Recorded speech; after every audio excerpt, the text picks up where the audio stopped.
So then we go into the next one. This one is kind of weird because you have the number 11 ranked Omari the Wolverine Akhmedov versus the All-American, non-ranked Chris Weidman at 185 pounds. Now, I think most everybody here is going to know who Chris Weidman is. I'll run through him real quick. Chris Weidman, he's the American. He's 14-5. He's 36 years old, 6 feet 2 inches tall, 10-5 in the UFC, and he's the former UFC champion at 185 pounds, knocking out Anderson Silva to get there to the title fight. And he's going, and so it's kind of weird when you hear what I just told you right there, that he's not ranked. There's a reason for that. He's not ranked. There is a reason for that, but he's going against Omari Akhmedov, who's another Dagestani Russian guy. So he comes from that land of the Dagestani monsters. Mm-hmm. He's 24-1. He's 32 years old. He's 6 feet tall. He's 8-3-1 in the UFC, and he's currently on a 3-fight win streak. All 3 of them coming by decision win over Tim Bosch, Zach Cummings, and Ian Heinisch. Those are all good wins. Yeah. What do you think about these guys? Dude, so this, let's get into the reason for why he's not ranked real quick. Chris Weidman, he's chinny, is in his last 6 fights is 1-5. All 5 of those losses have come by knockout. He went up to 205 in his last fight to try to get some redemption there. Turned out to be a big mistake because he fought a title challenger in his 205 debut. And got knocked out. Got knocked out. But, this is going to be a crazy fight. Because I think this is one, he's coming back down to 185. Yes. Right? In between that knockout loss, he did tap out Kelvin Gastelum. Kelvin Gastelum. But you also have to look at how Kelvin Gastelum's been doing recently himself. Yeah, but Kelvin Gastelum, it's been murder's row, dude. 2017 is when they fought, so this is right around the time when Kelvin Gastelum really started picking it up a little bit. Mm-hmm. Before he went, or I think right actually in the middle of that time when he started putting that killing streak together. Yeah. But so now when you look at this, the Zach Cummins fight, even though it was a unanimous decision win, it was actually really close for the most part. Zach Cummins was able to defend a lot of the takedowns. When he did get taken down, he was able to get back up, landed some good shots, and Zach Cummins actually flattened Akhmedov. He put him on his back with a punch.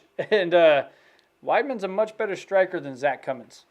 When you look at that Zach Cummins fight, though, too, he scooped Zach Cummins up and slammed him so hard.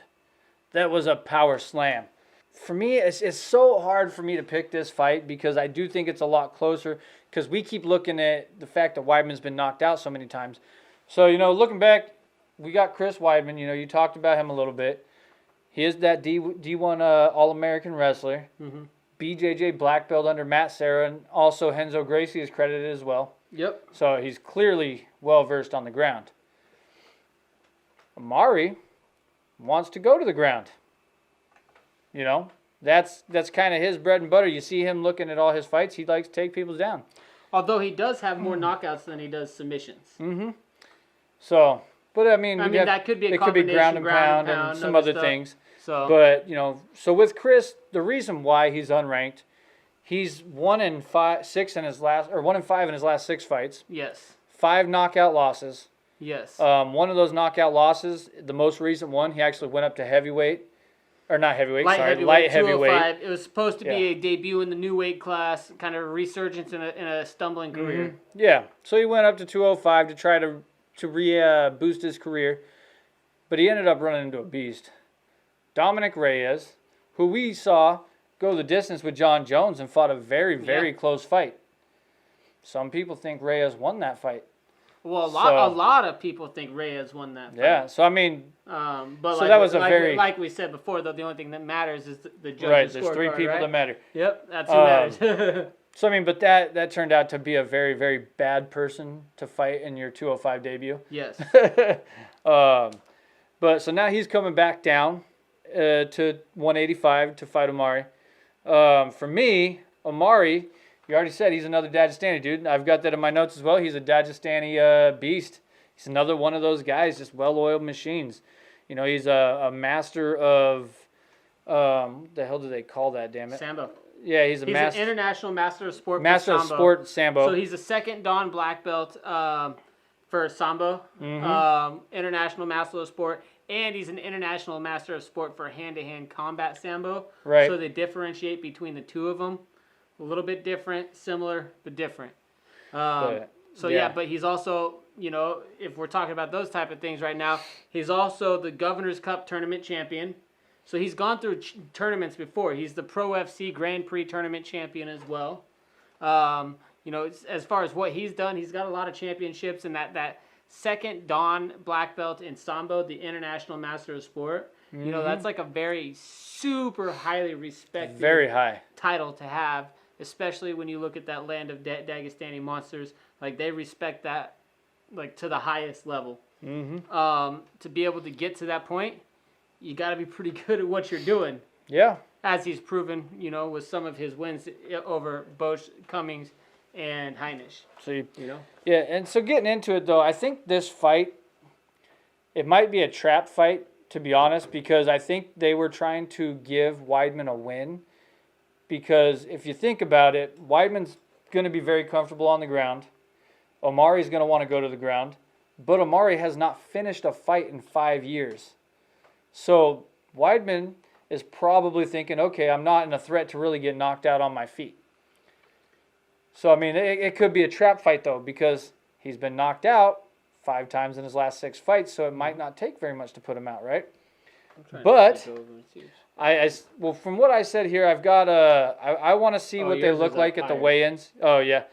Yeah, so I want to see what they look like at the weigh-ins, because for me, it's going to be Chris is going back down, right? I want to see kind of what he looks like, where he's at. But for now, I think that this plays in well for a Chris Weidman decision win. I don't know about that, man. I mean, Chris Weidman's very chinny now. Very chinny. And like we said, even though Omari is a grappler and he wants to get it to the ground, it's like I just said, though, he's got more knockouts than he does anything else. He's got 7 knockouts. They could very well easily be all ground and pound knockouts. I think that the potential there is, if it's going to a decision right now, he has 8 decision wins. He has 7 knockout wins. So I don't really see him losing a decision. And I think that he's going to end up knocking out Weidman. I think he's going to knock him out in the 3rd round because Weidman is chinny. I love Weidman. I don't like seeing wrestlers lose. But unfortunately, I think that his best days are behind him. I wish that he would have hung it up a little while ago, because he went on that when he was champion, you look at what he did. He beat Anderson Silva with a knockout. Everybody said it was kind of a fluke. He goes out there, beats Anderson Silva in even more flukish way, in which Anderson Silva breaks his leg. Right? Anderson Silva throws the kick. Chris Weidman checks it. His leg breaks. Chris Weidman says, "Oh, I've been practicing checking legs that way on purpose." So, who knows if he really was or wasn't. Doesn't matter. He won the belt. He defended the belt. And then he also successfully defended against the guys like Vitor Belfort and Lyoto Machida. Those were all top guys. Yeah. So, if you want to look at that and take that into consideration, it's probably very important.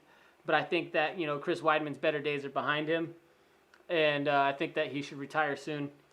Yeah. And I think that Omari gets him. Yeah, it's crazy, though. You look at his last 6 fights: Dominic Reyes, Ronaldo Souza, Kelvin Gastelum, Gegard Mousasi, Yoel Romero, Luke Rockhold, and Luke Rockhold. Vitor Belfort. You can go down the list. It's Murderer's Row.